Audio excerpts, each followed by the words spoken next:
Lepo pozdravljeni v novi oddaji Prebujeno srce Slovenije. Hvaležen in počaščen sem, da se mi je tokrat v studiu Ljubljana TV pridružil gospod Krešimir Mišak, ki je rojen v Zagrebu leta 1972. Na hrvaški nacionalni radioteleviziji je že blizu 2 desetletji legendarni voditelj svoje inovativne oddaje z naslovom Na robu znanosti, priljubljene tudi v Sloveniji. Je avtor 9 knjig. Raziskuje na križiščih naravoslovnih in družboslovnih znanosti, okoljske problematike, tehnologije ter njenega vpliva na zdravje in družbo, odkriva skrita znanja ter skrite dejavnosti korporacij in vlad ter tako spodbuja k razvoju zavesti. Gostil je tudi že najvidnejše avtoritete z vsega sveta, dr. Brucea Liptona, dr. Robert Sheldrake, dr. Joe Dispenza, Piotr Gurdjieff, Greg Braden, Anita Moorjani in kot dodaja avtor knjig Smrt humanizmu, Svoboda ljudem, vsekakor pa transhumanizem ob kreiranju nehote tudi reklamiramo. Spremno besedilo je napisal gospod Marjan Ogorevc, ki je zapisal: V času korone se je svet v samo nekaj dneh obrnil na glavo. Ta knjiga zato prihaja ravno v pravem trenutku. Poleg podnebnih sprememb in terorizma, kot piše Mišak, omogoča virus idealen izgovor, da se ljudem omeji svoboda ter da se jih s pomočjo sodobne tehnologije in umetne inteligence, torej tehnološkega transhumanizma, ujame pod kontrolo, kakršne še nismo imeli. In 5G tehnologija je idealna, da vse to zaživi. Svet se tako hitro dogaja, da ni dovolj ne delati zlo, ampak moramo biti aktivno dobri. Zato sem absolutno za naravni razvoj, za dvig zavesti in ozaveščenosti. Osebno verjamem, da bodo vsa opozorila, grožnje in možni črni scenariji, o kateri govori ta knjiga, dovolj zgovorni, da se zbudimo in kot že tolikokrat doslej stopimo skupaj in se upremo in povemo, ne gremo se več. Knjigo priporočam, saj z njo dobimo vpogled v to, kje so meje in kako jih preseči, pravi Marjan Ogorevc. Torej, dejansko je pomembno, da smo ljudje sedaj ozaveščeni in ključno vprašanje na začetku 21. stoletja je, kaj je bolj pomembno, inteligenca ali zavest. Knjiga je mogočno zbrano delo širokega znanja avtorja 9 knjig in 20 let televizijskih oddaj. Piše o pasteh, ki si jih postavljamo ljudje sami, če ne mislimo svojo glavo in srcem. Cilj kontrola in vsesplošnega nadzora sveta je domnevno naša boljša prihodnost. Čeprav gre v bistvu za zelo majhno elito, ki želi reprogramirati našo biologijo za svoje cilje, to pa je obsesivno prizadevanje za kontrolo. In ta ne more biti drugače, izhaja iz strahu pred izgubo eksistence. Že samo dejstvo, da je temeljno gibalo nečesa strah, je dovolj žalostno.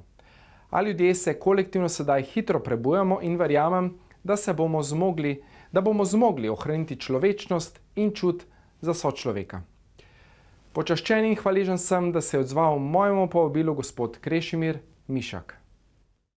Lepo pozdravljeni v novi oddaji Prebujeno srce Slovenije. Tokrat gostimo krasnega izjemnega gosta iz Hrvaške, gospod Krešimir Mišak. Lepo pozdravljeni. Dobar dan. Super. Evo, imeli smo že Adriana Kezeleta v oddaji, recimo iz Hrvaške, sedaj vi. Ukvarjate se z zelo zanimivimi tematikami, prebujate ljudi, dvigate zavest, vibracijo, kar 20 let že vodite oddajo Na robu znanosti na hrvaški radioteleviziji. Gostili ste številne znane goste, tudi Brucea Liptona, Grega Bradena, dr. Dispenzo recimo. Povejte nam, kaj se zdaj dogaja na Zemlji, ali smo sedaj na neki prelomnici, torej ali gremo v neko materialno smer ali v kvantnega človeka?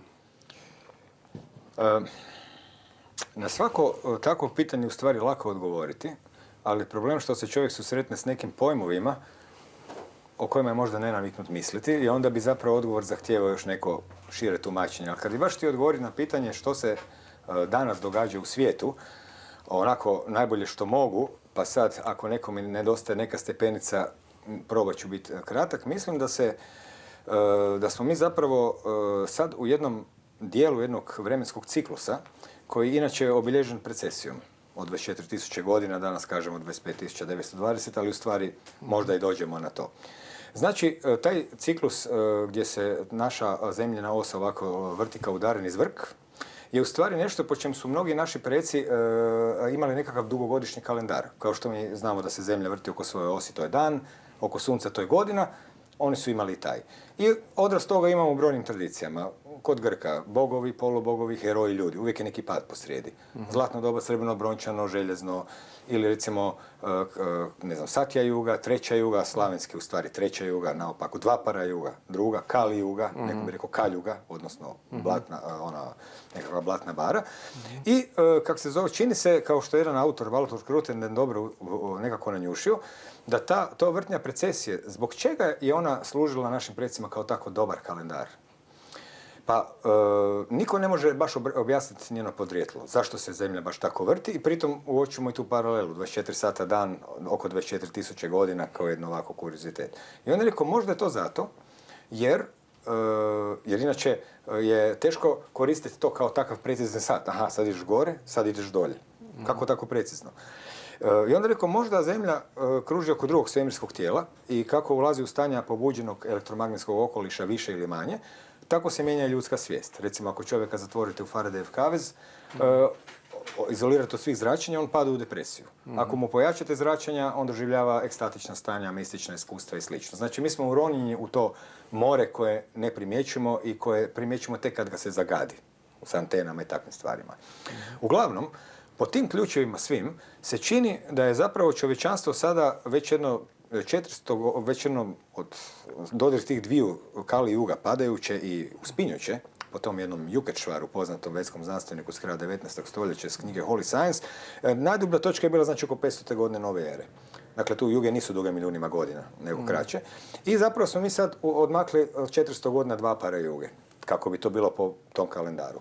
Zašto sam uopće išao tako odgovarati na široko to pitanje? Jer ovo što sam sad rekao je esencijalno da bi zapravo čovjek uvidio da mnoge stvari rastu. Broj sinkroniciteta u ljudskim životima raste, količina placeba se povećava.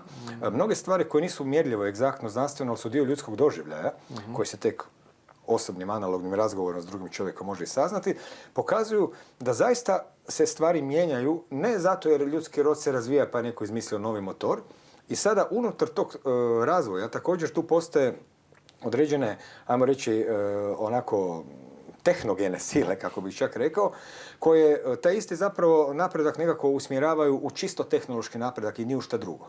I mnoge fenomenalne izume i stvari koje su se u 20. stoljeću dogodili, recimo spomenut ću samo jednog genijalca Viktora Schaubergera, koji sa svojom tehnologijom implozije i proučavanjem vrtloga praktički otvorio svijet implozije, dok se naš svijet pokreće eksplozijama u motoru, u peći i tako dalje. I sad smo mi na tom jednom čudnom mjestu koje nam se čini dramatično jer su naši životi kratki u odnosu na te cikluse. Ali u stvari se sad vide na neki način okovi koji se prije nisu vidjeli ili nisu baš jako stezali ili nam nije bilo baš jako važno da li stežu. I to se dvojako manifestira. Kako bi se rekao, ili ono se vežeš za stari koncept i nemaš drugu paradigmu i onda te uhvati nerazumijevanje i strah i u konačnici vjera u bilo kakav odgovor koji ti netko ponudi, makar bio potpuno besmislen, ili odjednom moraš taj apstraktni pojam širenje svijesti. Što to uopće znači? Širenje svijesti, buđenje svijesti po meni i teorija urote su u stvari dva izraza za potpuno istu stvar. Povezivanje kockica, znači točkica. Dakle, ja se sjećam, prije 15 godina imaš točkice, ne vidiš ih povezane. 15 godina kasnije pogledaš ih, vidiš ih povezane, kao u onoj dječjoj igri gdje se točkice povezuju. I tako da se zbivaju ta dva procesa. Taj tehnološki ulazi u svoju petu brzinu integracije čovjeka i stroja u neki takozvani cloud, a u isto vrijeme ovaj drugi, manje vidljivi trend vodi prema jednom svijetu više organske naravi, koje je više po mjeri zapravo čovjek. Jer ako si ti transhumanist, više nego ljudski, možda si manje nego ljudski. A više kao mrav, recimo. I mislim da se tu ta dva trenda događaju, a kada ovako neki okovi pucaju i krcka, onda uvijek krcka, trese se i unutar toga zapravo te jedino razlikuje od tvog susjeda udaljenog 50 metara tvoja mikrokarma. Ono šta je baš tebi osobno suđeno. I to bi bio generalno odgovor što se sad zbiva na nekakvoj, po meni, najtemeljnijoj razini. Ako uračunamo da postoje ti ciklusi i da postoje zapravo stanja uzleta i spuštanja ljudskog duha. Jer očigledno je da u nekim, po toj ideji, u nekim područjima svemira gdje ima manje zračenja su ljudski mozgovi generalno manje pobuđeni, onda imaš srednji vijek, nešto onako, nasilnici su glavni tipovi, sve puno lažnih proroka i tako. Tako da mislim da u stvari idu na bolje, ali tako to izgleda kad idu na bolje. Moraš se naviknuti na novo. Da. Ili, ne znam. Sve te turbulencije, ne, što su sada, to je, mislim, nevjerovatno što se sve događa, ne. Pa to se baš nekako sad na početku 21. stoljeća, kao da je 20. stoljeće zapravo trajalo još 20 godina. Više nije, ali još nije udarilo puno snagom 21. Tako je bilo uostalom i u početkom 20. stoljeća. Još je 19. trajalo do Prvog svjetskog rata i tek je 20. stoljeće krenulo iza Prvog svjetskog rata. Foxtrot, globalizacija, avioni i tako dalje. To se isto sad događa, samo sad su stvari, sad su pozadinske manipulacije daleko vidljivije. Torej, zdaj beremo ne, v različnih medijih, ki so mogoče niso mainstreama, ne, ampak so tisti alterne mediji, da dejansko ta globalistična elita hoče kontrolo nad ljudmi, a ne, in da hoče pač nas nadzirati zaradi svojih seveda pač interesov, a ne. Kako bi vi v bistvu komentirali to, kaj menite o tem, mogoče kakšne so rešitve, kaj lahko zdaj ljudje sami naredimo, da bomo nekako šli na en nov višji nivo zavedanja in da bomo presegli, v bistvu mogoče celo preprečili? Pazi, ovo su dva dosta opširna pitanja. Prvo je pitanje o globalnoj eliti, a drugo o tome kako se prema tom postaviti. Dakle, kao prvo rekao bih da apsolutno nije sporno da postoji globalna elita. Ima jedna sociologinja koja nije nikakav conspiracy theorist, koja je rekla da postoji globalna stranka koja se po samo svojoj naravi stvara. Znači, što se zbiva? Ljudi koji će biti, ajmo reći, najbogatiji, će poslati svoju djecu u najbogatije škole. Poslije će se svi ti klinci iz najbogatijih škola sretati na raznim pozicijama koje će im njihovi tate dodijeliti. Ženit će se sa ljudima iz istog tog klana i onda će opet se ponavljati isti krug. Znači, ti doslovci imaš nekakvu elitu gdje onda nekakvi kao lokalni premijeri na čas kao upadnu, malo dođi ti malo tu u trilateralnu komisiju, budi tamo kod vrata. I onda doviđenja. Znači, stranka, kao i svaka stranka, ona je dinamična. Ali ja bih rekao da nije samo da je riječ o tek nekakvoj, rekao bih, stranci bogatih ljudi. Mislim da iza toga postoji puno dublji plan koji se tiče zapravo ne, kontrola je samo način da se postigne integracija. Znači, kontrola je prvi korak prema integraciji, jer kad bolje pogledaš, sama kontrola, osim što pokazuje da se radi o kontrol friku, nekom ko to radi, ko misli da može nadzirati nerazumljive i usklađene kozmičke procese. To mora biti neko jako bahat i arogantan. Ili možda u neskladu s njima, ne? Kao god da bilo, kak se zove, taj globalni aparat ima svoju gradaciju. Znači, do 20. stoljeća, 19. su to bili kraljevi. Onda kada se, kako veli Edward Bernays, otac propagande i autor knjige 27.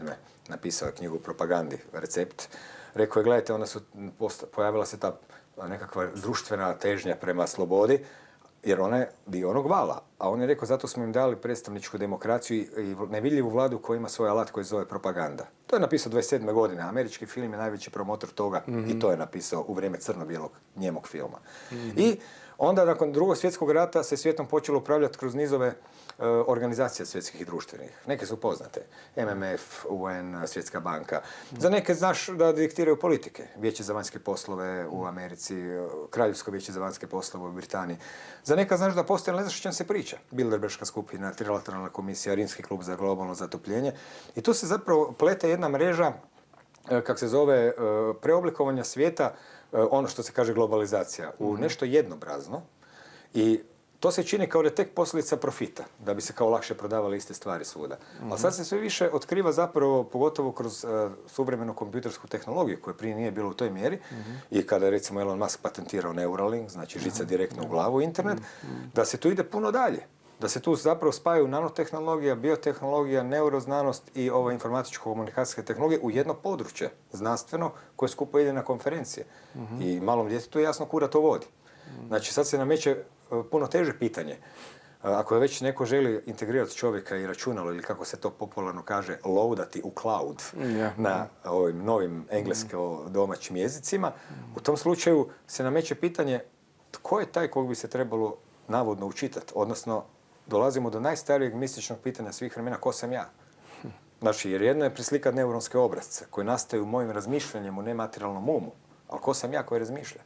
Tako da u stvari je ovo vrijeme, prvo vrijeme gdje takva pitanja više nisu akademska. Prije je bilo akademsko pitanje, um ili svijest. Pisalo se, raspravljalo se, ali danas se na temelju odgovora na to pitanje gradi cijela budućnost svijeta i u ostalom svaki čovjek sam na temelju odgovora na to pitanje može razmišljati o gradnji vlastite. Drugim riječima, koliko god se stvari činile da zapravo ulaze u jedan borgovski koncept, što dosta i ulaze, toliko u isto vrijeme na puno individualnih primjera se to može vidjeti, sigurno ne u masovnim medijima, se kod ljudi događa i suprotni proces preslagivanja prioriteta, proces ponovnog izmišljanja samog sebe. Odjednom ti neko izvuče tvoje rutine, sve što si radio, sve što si imao u planu, sve. I odjednom se ti pitaš, dobro, ok, dan je počeo, što ću danas? Kad si ti u normalnom životu mogu razmišljati šta ću danas popodne? Pa čak i kad si išao na godišnji, znao si gdje ideš i kad i koliko ćeš biti. Znači tu zapravo već si bio u mašini. Nije tu bilo puno prostora za nepredviđene stvari. A sad odjednom, koliko god strašno zvučilo, svijet postaje nepredvidljiv, ali zato ti možeš biti baš poput našeg urođenog sustava obrambenog, tako i mi smo spremni za nepredvidljivo. A ostalo je, kako kaže, ono što Bog daje, sreća i vračka. Tako je, zelo zanimivo bo nadaljevala po kratkem predahu, tako da se vidimo čez nekaj trenutkov.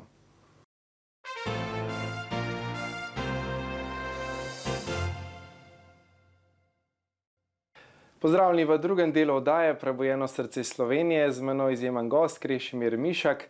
Krešimir, ampak vendarle v zgodovini se je vse to verjetno ponavljalo v ciklusih, kakšen je zdaj kozmični vpliv na zgodovino, človeško zavest in kako se to vse ponavlja, vsa ta zgodba? Pa u stvari, ono što sam na početku pričao o tom pokušaju zašto bi precesija bila takav svemirski sat da je našim starim narodima govorio kada se civilizacija uspinje ili pada, je u stvari, tu je reč o tim kozmičkim ciklusima, na to nešto što bi bila kao ljudska svijest. I sad mi si ne možemo zamisliti, kao što kaže Rudolf Steiner, nekad davno je ljudska svijest bila drugačija, recimo više psihodelična, manje i tako dalje. Mi si to ne možemo predočiti. Ali recimo u zadnjih 20 godina to se dosta jasno vidjelo. Evo, ja sam imao situaciju, dva pojma su vremena.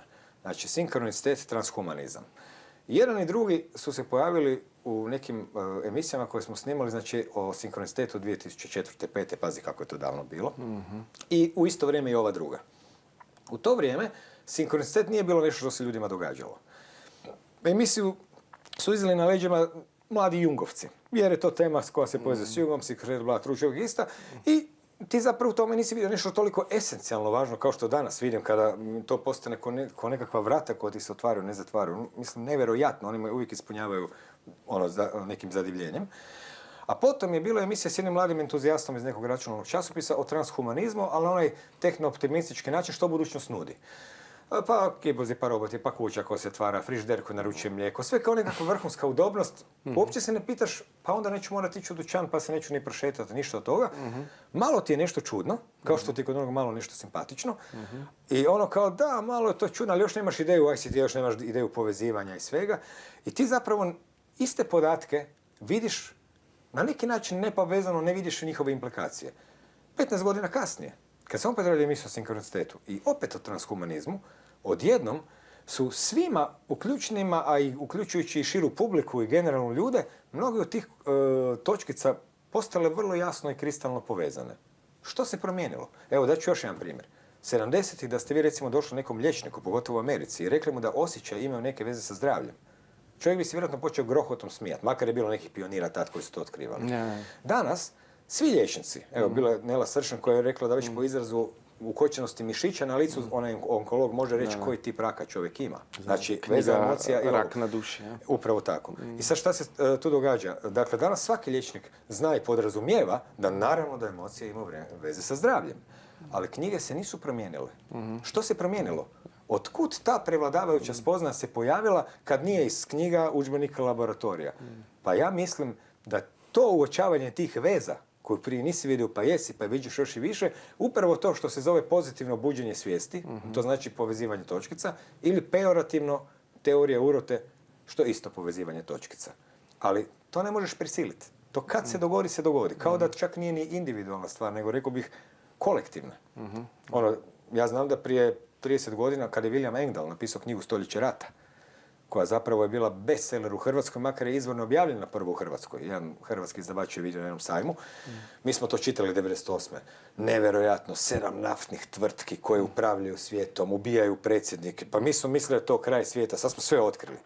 Pa danas je to smiješno. Kad pogledaš čega još tu ima i koliko slojeva. Pa ja bih rekao da postoji nešto što bi se moglo nazvati zrelim ili nezrelim vremenima za nešto. A mi nekako svi skupa simultano i zajednički, isto nam se tako mijenjaju percepcije kao što se mijenjaju vremena oko nas. I ja mislim da će ljudi još i bolje vidjeti kako će vrijeme ići. Torej, dejansko nekako kolektivno se dvigamo vibracijo zavestne in posamezniki, ki se prebujajo, vplivajo na druge posameznike, te na tretje in potem postopno vibracija človeštva se dviga. Ne znam, ja ti više ne koristim te apstraktne pojmove. Dok sam razmišljao o vibraciji čovječanstva, ja nisam znao o čemu ja razmišljam. To mi je bilo šta nekakva apstrakcija. Ali kad sam ja u praktičnom životu vidio o čem se radi, uočavanje točkica, povezanosti, smisla, sinkronizitete, uočavaš kroz osjećaj. One ti se dogode kao deja vu. Sad ti se ovo dogodilo, pa ovo. Odjednom potražiš zajednički nazivnik. Aha, to mi svijet priča. Nekakva veza između tvojih unutarnjih stanja ili podsvijesti ili želja i vanjskog svijeta, ali ne nužno da dolazi od tebe. Ponekad je svijet taj koji ti slaže okolnosti. Znači, ako svijet slaže okolnosti, a ne ja, šta sam ja nekakav lutak na koncu? Možda jesam, hvala Bogu. Znaš kad će ljudi konačno biti slobodni? Kad se liše ideje o slobodnoj volji. Jer ti dok imaš slobodnu volju, stari, nisi ti slobodan. Sad stalno moraš neko odlučivati sve na tvojim leđima. A kad shvatiš da postoji sudbina, i zato se tu slažem sa starim Egipćanima. Oni su smatrali da čovjek nema slobodnu volju, oni su bili totalni destinisti. To ja isto mislim. Ali da ima slobodnu volju koja se može manifestirati samo na jedan način. Kako će se odnositi prema vlastitoj sudbini? Torej, kako se boš odzval na situaciju, dogodek? Da, u drugim riječima, ono staro pravilo još iz Tibeta, pristani, prihvaćaš li ili ne prihvaćaš. Ako ti sad želiš biti gimnastičar, a visok si 2 metra, a uzalud ti trud i entuzijazam i želja, nije to za tebe. I obrnuto. Znači, nije na neki ti način, slučajno. ali da bi ti našao to u čem ćeš se izraziti, trebaš malo slušati sinkronicitete. Na svu sreću imaš sudbinu koja će te dobro služiti, a koju se ne opireš. I jako zanimljivu stvar je nedavno rekao, ko je to bio ovaj Neil Donald Walsh. Da, u emisiji je to rekao, a to zapravo piše u njegovoj knjizi 9 promjena. Rekao je, zamislite jednu stvar, da se zapitate i kažete sebi jednu stvar, sve što mi se dogodi za moje dobro. Dakle, sad zamisli tu stvar. Tebi se dogodi najgora katastrofa u životu. Znaš, lako je pričati kad se dogode katastrofe... Onda je teško. Onda ti zapravo... ali to ne znači da ti postaneš histerično sretan u tužnom trenutku, nego samo da uočavaš dubinski red, jer ti se 100 puta dogodilo već u životu. Da su ti loše stvari, povijesno gledano, postale najbolje što ti se u životu dogodilo. To ne moram čak ni interpretirati, to se svima dogodilo. Onda se sjećaš kad ti je bilo... Najbolje što mi se dogodilo u životu. Znaš najbolje što mi se dogodilo u životu, ljudi govore. Znaš, kad mi se auto strgao, kad me žena ostavila, kad sam izgubio posao. Znaš, to su stvari najbolje koje su se dogodile kad gledaju unatrag. A u tom trenutku su bile tragedija. Drugim riječima, uočavanje nečega što se zove proces, koji ima svoje trajanje, rekao bih da malo pomaže u snižavanju od stresa, a zapravo se to treba temeljiti na temeljnoj u svojoj esenciji čak mistične, možda čak religijskoj postavci, a to je da život jednostavno ima plan za tebe. Zamisli koje je to olakšanje recimo za roditelje koji brinu, moramo upisati djetetu, hoće li imati ovo u školu, hoće li se probiti kroz srednju, da li...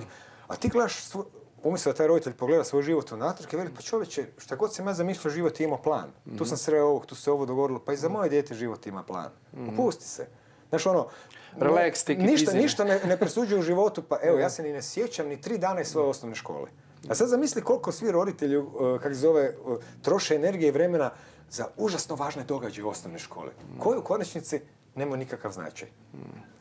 Pa rekao bih da ta jedna ideja o procesu također pripada u to povezivanje točkica, jer to je isto neka vrst povezivanja točkica samo kroz vrijeme. To je ta kvantna fizika, govori o tem, kvantna povezljivost, superpozicija, mogoče kakšna beseda. U biti postoje 2 pojma iz kvantne fizike koji se manifestiraju na makrorazini i kvantna fizika je po njima poznata. Ta 2 pojma su lokalnost i spregnutost. Oni u stvari govore isto. Znači, spregnutost znači da sustav koji je bio skupa i kad ga odvojiš trenutno djeluje, a to zapravo znači da nema prostora, među njima kao, znači nelokalnost. I sad u mikrosvijetu ga ima, a u makrosvijetu ga kao nema. Zašto ga nema? Zato jer lokalnost, nelokalnost i spregnutost dolaze samo kroz fenomene svijesti. Kada vi jednoj mački ubijate mačiće, ona 2000 km dalje vrišti. Znači, suvremena znanstvena paradigma nema odgovor na jednostavno pitanje. Kako mačka zna da ovi... Ili, koliko se puta dogodilo, čitao sam u knjigama, biografijama, tragični događaj, da neko blizak umre, nastrada, dijete, ovo ono, gdje bi se roditelj neko usred noći u tom trenutku ovako trgnuo. Nešto ga je probudilo. Kojim kanalom je stigla ta informacija? Ja bih rekao da je zapravo ono što je takozvana parapsihologija proučavala zapravo bila nelokalnost i spregnutost na makro razini, ali se ona zbiva isključivo u svijesti. I tu smo sad u problemu. Jer svijest ne možeš baš tako lako, možeš mjeriti neke učinke, ali ne možeš baš sad napraviti egzaktnom znanošću. Probalo se, nije išlo. Neuhvatljivo je, onako, previše osobno i tako. Torej, dejansko vendarle znanost nam počasi daje odgovore. Tisto, kar je mogoče bilo tisočletja znano nekim modrecem, duhovnim iz vzhoda, ponavadi, se nekako zdaj lahko že določene sporednice potegnejo. Ne? Mogu se povući, ali ja mislim da moramo razmišljati o kontekstu vremena. Recimo, mislim da mnoge mudrosti starog vremena, koje mi danas kao čitamo, evo vidiš šta je čovjek mudro rekao, da su bile govorene za ljude onog vremena, koji su imali potpuno drugačiji setup. Za početak zamisli koliko te utječe na tebe samo okolina u kojoj živiš. Da li znaš čitati, da li znaš pisati, da li ne znaš, da li gledaš zvijezde, da li si u pustini, da li si u šumi. 101 slika, a da ne pričamo o ovim stanjima svijesti, kozmičkim ciklusima. I jednostavno se te iste stvari iz stoljeća u stoljeće, iz tisućljeća u tisućljeće moraju govoriti na novi način. Recimo, danas imamo nevjerojatno, zahvaljujući transhumanizmu i njegovom izdanku informatičko-komunikacijskim tehnologijama, danas imamo riječi da opišemo ono što bi recimo nekad davno bilo misterij. Znate, uvijek se govorilo, a da, u Indiji kažu da je svijet maja iluzija. Šta sad prije ideje o virtualnoj stvarnosti? Ili prije iskustva o tome? Prije koncepta uopće? Da meni neko veli svijet je iluzija. Ono, stari, ne kužim kaj pričaš. Ali ti staviš virtualnu stvarnost i gledaš oko sebe, sve je stvarno, i skužiš kako se zapravo hakiraju osjetila i ti veliš, a sad shvaćam kako je svijet iluzija. Znači, informatički jezik je recimo jezik suvremenog doba, ali je puno veće pitanje da li će čovjek prihvatiti ideju da postoji nelokalnost i spregnutost i na makro razini, a to znači uključivanje, rekao bih, pogurnute djelatnosti u stranu, te takozvane parapsihologije, koju iz nekog razloga zovu šarlatanskom djelatnošću, a paradoksalno je to, jer su se u Rusiji, u Sovjetskom savezu, Kini današnjoj i tadašnjoj, a i u Americi, isključivo doktori znanosti bavili njome. Znači, to je krajnje nejasno kako su se svi doktori znanosti koji su tim bavili pod okriljem i KGB-a i drugih stvari, pokušavajući to iskoristiti. Uglavnom neuspješno. Ali fenomeni su pokazani i dokazani. Njihova priroda. Ne. Tragalo se za valovima, za nekim utjecajem, sve se pokušavalo. A sad zamislimo novi odgovor. A što ako nelokalnost i spregnutost zapravo niš drugo ne znači nego samo da slike ni nema?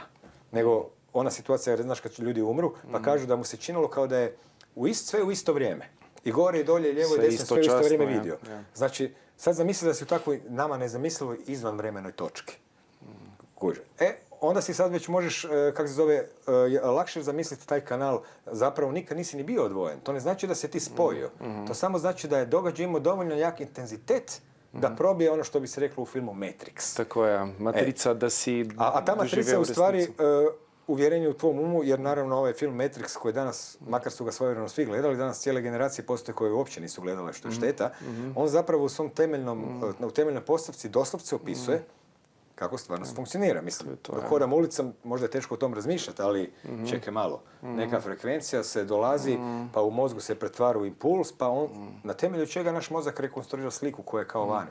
To su odgovori koji u stvari zadiru baš u mistiku, ali ovaj put dolaze kroz neuroznanost, kroz istraživanja psihodelika u medicinskim ustanovama, kroz pitanja koja transhumanizam nameće. Želim lovdati čovjeka, gdje da ga nađem? Hoću ga naći ako mu izmjeri mozak? Hoću li ga naći ako mu misli pročitam? Hoću li ga naći ako sve njegove snimke stavim u kompjuter? Gdje je on? Tako. Bova nadaljevala po kratkem predahu, tako da se vidimo čez nekaj trenutkov.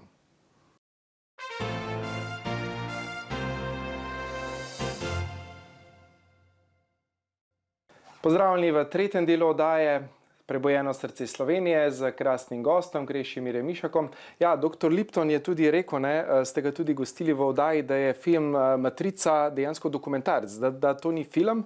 Mogoče povevaš kakšno besedo o placebo, nocebo, recimo kakšna izkušnja? Pa kao prvo, rekao bih da je tamo djelomično točno da je Matrix dokumentarac. Znači, tamo kad se čovjek probudi iz matrice, se nađe u nekakvom kontejneru s vodom i to je kao prava stvarnost. ali u stvari ti u ovom svijetu kad se probudiš iz matrice, a to u prijevodu znači kad umreš, to je taj trenutak, barem do neke razine, u tom trenutku ti se ne nalaziš u hangaru, nego ti zapravo gubiš identitete, ideju tijela, ideju ovog, ti se zapravo srušiš u nesvijest praktički, zato jer prvi put se nemaš na šta zavezati. Ja sam imao takav jedan san koji mi je bio nevjerojatno uvjerljiv, gdje sam kao trebao umreti zbog nečeg za 3 minute. Zaboravio sam je li bila giljotina, streljane, nešto, to nije bitno, bitna poanta priče. Sjećam se svog osjećaja, onako, prvo 2-3 minute prije smrti, si ja nešto kao mislim u snu, a dobro, pa evo, sad će mi se duša otvojiti, ono, znaš, svjetlosni tunel, ok, pa zašto se ljudi boje smrti kad kao to sve znaš? Ide minuta, 2-3 dalje, pa dobro, šta će sad biti? Aha, da. I odjednom, negdje da li 15 minuta prije, 5 sekundi prije, ali u jednom trenutku te uhvati užasavajući jedan strah koji nema tog da bi čovjek rekao ne bojim se smrti, gdje ti kao o nekakvim mlazovi odlaze sve slike, znaš, odlaze ti slike djece, slike sad, sve odlazi u jednom užasavajućem trenutku u kojem sve ovo prije što si ti iskreno vjerovao, nisi vidio da je to mentalni konstrukt, u stvari se pokazuje samo kao mentalni konstrukt. I taj konstrukt otpada i ti se nalaziš u praznom prostoru, tu se šokira, ja se u tom trenutku probudio. Ali u to vrijeme smo imali neke vježbe umiranja, sve se to nekak sinkronitetno poveže, ali mi je ostalo jako u pamćenju, jer na to ono, teoretski govoriti ne bojim se smrti ili sutra ideš na giljotinu pa vidiš šta ćeš. Pa probaj. dvije sasvim različite stvari. A u stvari, to pitanje svijesti jest u stvari pitanje placeba. Jer što placebo pojednostavljeno govorići govori? Znači, ako ja vjerujem u šećernu tabletu, da je ona lijek, onda će meni neka moja boljka, ne znam koja, šta ja znam, recimo neke kraste po koži, sjećam se tog primjera, nestati. Znači, moje uvjerenje mijenja fizičku stvarnost svog tijela. I to je naravno neupotrebljivo, jer kad bi svi znali da mi doktori daju šećerne tablete, gdje je uvjerenje? I zato je meni Joe Dispenza tako napravio jedan stvarno užasno veliki iskorak, ingeniozan, pogotovo zato jer sam ja o toj istoj temi razmišljao prije 15 godina. Mislim si, pa čekaj, ako placebo toliko liječi kao lijek, zašto ne koristi placebo, ali kako? Pa to mi se čini puno važnije, ali nisam daleko došao. I ova njegova ideja da zapravo placebo postane razumijevanje načina kako placebo radi, vrlo velika stvar. Znači ti prvo mentalno naučiš mehanizam jer je medicinski dokazan, znači si nahraniš, shvatiš ga i u tom trenutku dolaziš do onog što on pojednostavljeno rekao kad shvatiš da te misli mogu ubiti, onda se zapitaš o čemu razmišljaš. Čim se počneš pitati o čemu ti razmišljaš, već ti nisi svoje misli. I tu se otvaraju jedna puno dublja vrata od samo placeba. Placebo je samo nekakav, rekao bih, čak usputni učinak. Naravno, usputni učinak je jako koristan ako si bolestan pa ti može pomoći. I tako. Ili nocebo, nekad misliš da ti nešto šteti pa ti onda šteti. Pa o tom se radi, ali nije, kak se zove, mislim, nocebo i placebo je u stvari identična stvar. To je jedan neutralni mehanizam. Tako je. Ništa posebno. Samo se radi o tome da su ta naša uvjerenja u nas utkana na način koji ih ne vidimo. I sada ti kao želiš promijeniti svoje uvjerenje. Pa nije to baš tako lako. Kao prvo ti uopće ne znaš koje ti uvjerenje. Ko si to ti? U čemu je problem? A onda to uvjerenje nije nešto što je vanjsko pa ćeš ti o njemu razmišljati. Ono je integralni dio cijelog tvog karaktera. Ti uvijek na iste ljude isto reagiraš. Zašto? Jer imaš nesvjesno uvjerenje. Ajde ti sad njega dohvati. Ali velim, nije ni to zapravo bitno kod placebo. On to sve preskače. Nego Joe Dispenza zapravo u biti pokazao meditacije pomnosti. On je rekao, gle, jednostavno usredotoči se na procese svojih misli. To je klasika. Svi se usredotočuju na sadržaj misli, ali ne na proces i izvor. Ali ako kreneš u proces i izvor, onda dolaziš do tih vrlo zanimljivih pitanja. I kad najgore, ne treba ti nikakav mistik da ti to kaže ni znanstvenik. Ti to možeš sam provjeriti. Ti gledaš svoju ruku, ona je jedno. Ali ako zatvoriš oči i samo je osjećaš, kao recimo mala beba kad se rodi, nema koncept ruke, noge, ali osjeća. Šta osjećaš u stvari? Osjećaš sad kad bi ljudi malo, neku vibraciju, nešto treperi, nešto osjećaš, ali nema oblika. Pa to je jako drugačiji doživljaj od ovog što tu vidim. Koji je pravi? Onaj ili ovaj? Tako i ovdje kod placeba. Ti pomisliš nešto, moram paziti što mislim. Zato sad znaš da mislima gradiš novi neuronski lanac i tako dalje. Že kontroliraš. Sve svoje loše navike si dobro uvježbao i ne možeš ih zbrisati. Ali imaš alat svjesna pažnja i ako ga fokusiraš da gradiš nove neuronske lance, onda će ovi stari atrofirati. Znači to je ništa, skoro banalno kao vježbanje sporta. U stvari, samo se ovdje radi o vježbanju, zato je on rekao stvoriti novo ja. Rekao, imaš zadane mreže ponašanja, kao recimo ova moja pokret rukom za čašu je uvježban, ali koristan, to neću mijenjati. Ali isto tako imam mnogobrojne stvari koje su isto tako zadane, koje možda su mi cijeli život roditelji govorili, ne znam, ti si najgori na svijetu, ne znam, takve stvari. I to je tu negdje. I kako ćeš ti s tim? To te muči, psihijatri s njima 20 godina razgovaraš, oni dođu do toga da kažu što ti je, ali ne kažu ti šta učiniti. Dobro, šta ću ja sa s tim? Kako transformirati nepodzavestno uzorstvo? U stvari, to je zato jer se oni u stvari ne bave u svojom cijelom obrazovanju, nemaju nikakve tečeve meditacije, što mi zapravo nevjerojatno da se neko bavi pitanjem uma i svijesti, a da nema upravo taj alat, jer ti upravo usmjeravanjem pažnje stvaraš novu sliku i kako mozak ne zna šta je pravo, šta je krivo. Kaj pa življenje kot recimo psihadelična izkušnja in temeljno vprašanje, ali ustvarjam ali vidim? Pa to je u stvari rečenica koju meni je rekao jedan moj prijatelj koji ima sad 70 godina, koji se bavio zenom, gnosijom, svačim se on bavio i prije dosta godina, prije 40 godina odustao od većine stvari i okrenuo se u nekom drugom smjeru jer je rekao da je došao do neodgovorivog pitanja, da li stvaram ili vidim. Čekaj malo. I to je živa istina. Ja sam neke situacije za koje sam mislio da sam ih vidio, zato jer nisam reagirao, jer sam malo eksperimentirao, sam vidio da sam ih u stvari stvorio u svojoj mašti. Uopće nisu postojale. Ali onda pokreneš taj mehanizam, obsesivno, kompulzivno reagiraš i onda dobiješ samo stvarajuće proročanstvo. Uglavnom, ova psihodelična iskustva, mislim, i imaju veze s tim i nemaju. Ona imaju veze s time što te psihodelične tvari u stvari gase te zadane mreže načina rada mozga, ono što je tvoj karakter, kako ti vidiš stvari. I ti jedan imaš visoke kognitivne sposobnosti podnormalno, znači nisi ti ni pijan, ni drogiran. I imaš i svoju podsvijest ili svoja sjećanja ili vanjski svijet za gledanje, ovaj put bez filtera. To znači da ti zapravo iziđeš iz svojih modela interpretacije iskustva. Iziđeš iz svog ja. Onog ja koji voli baš ove traperice, znaš kad se klina, ovo jako je važno, ovaj hippie, ja sam rockabilly, on je šmjer, to. Zašto? Dakle, to je program. Ali taj te program određuje dugo godina poslije. Ljudi, kako smo slušali glazbu, tako se oblačimo cijeli život. A zašto? Zašto ne bi u 50. godine se obukao u togu? Ili u pidžamu, ili obukao ko šminker? Zato jer je to bljak. Kad ti sad iziđeš iz toga, odjednom ti se otvara prostor da nanovo sagledaš razne stvari. I tu se događa ta ljekovitost kod ljudi koji imaju PTSP ili recimo terminalne faze smrti. Ili iz iskustva znam da li su to uvidi o svijetu koji imaju ili nemaju veze tebi praktične ili su možda neke stvari koje te potpuno izliječe od negativnih emocija, nekada ti ni ne razumiješ zašto. Ali kao god da bilo, rekao bih da kod psihodelika je to što oni u stvari gase tvoje lažno ja i onda ostaješ pravi ti. A informacije koje imaš su nanovo tu da ih razmotriš novim okom. Tako, to bi bila recimo veza između tih situacija. Sad naravno da si ti dali taj uvid, si sam stvorio, to sam sa sobom pričaš. Ako imaš, ja sam prestao imati vizije u trenutku kad sam si pomislio na nekoj viziji, pa ja ove vizije stvaram u svom mozgu.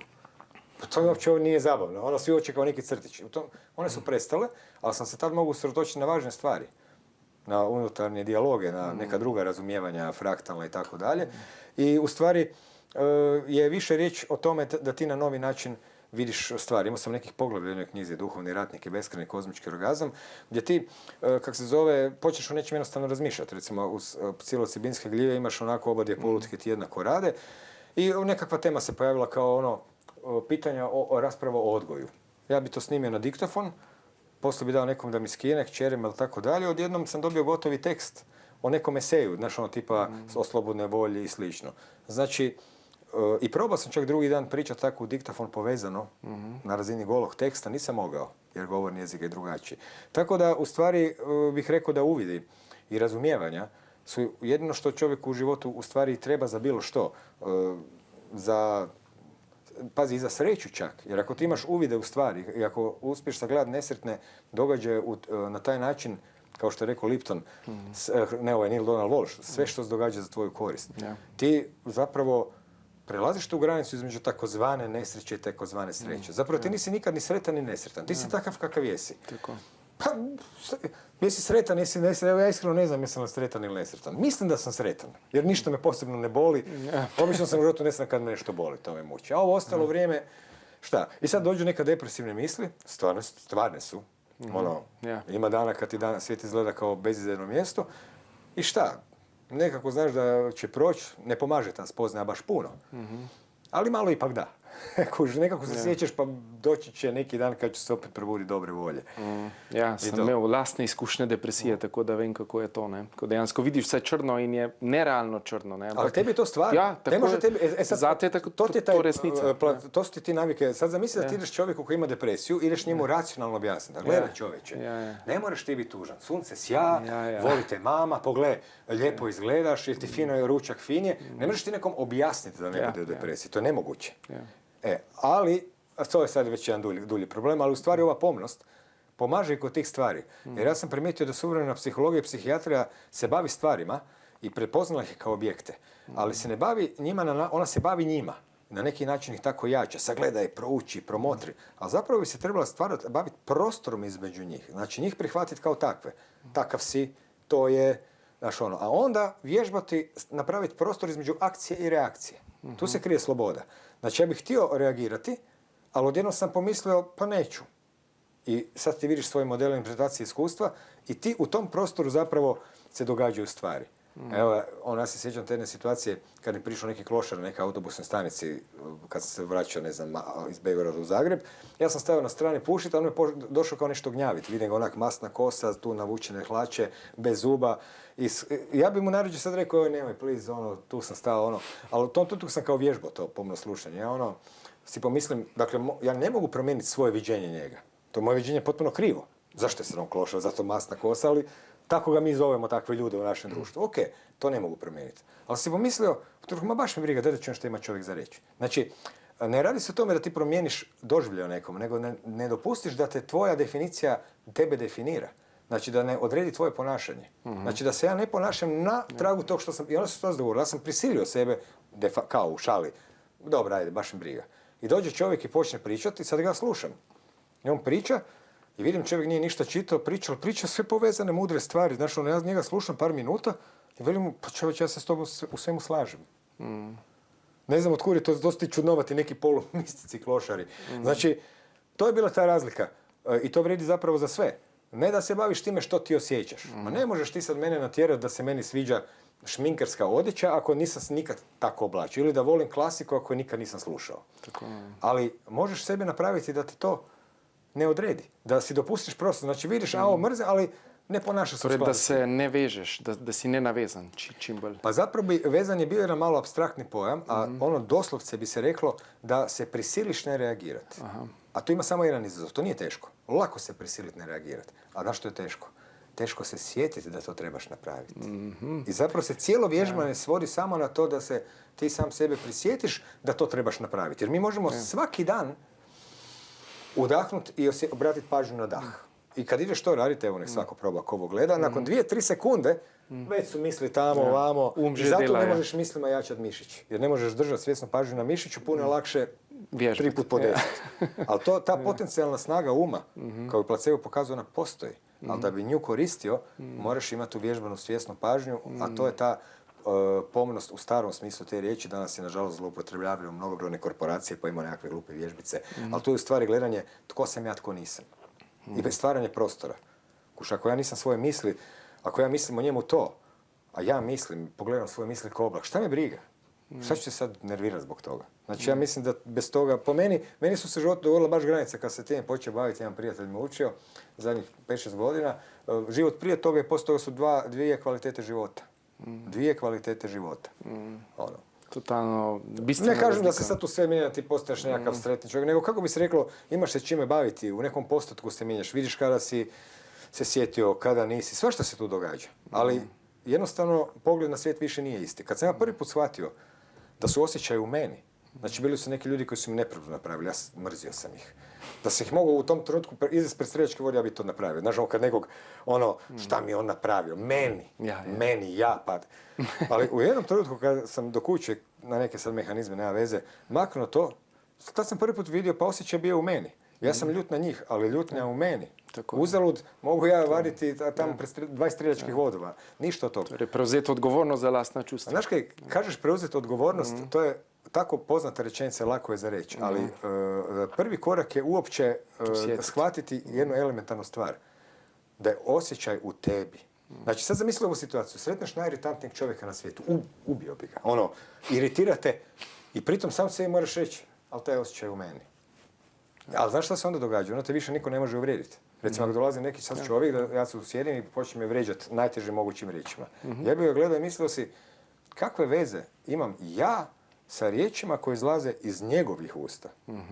Apsolutno nikakve. Znaš, iz njegovih usta može izlaziti šta god hoće, mene se to fakat ne tiče. I kad to počneš razmišljati, onda ti više nije jasno kako se iko ikad može uvrijediti. Znaš, čekaj, zar ti meni vjeruješ ako se vrijeđaš? Šta? Ne razumijem, ali onda sam u pravu, onda se nema vrijeđati. I tako. Je li došlo vrijeme za reklame? Je došlo vrijeme za kraj prve emisije. Dobro. Još jednu snimamo? Pa da, još jednu. Isuse Bože. Idući četvrtak. Dobro. Ok, može. Tako mora. Super. Bova torej nadaljevala, ne, po enem tedenskem razmaku, tako da hvala, ker nas gledate, hvala, ker ste, hvala, ker gledate to oddajo in se vidimo prihodnji četrtek.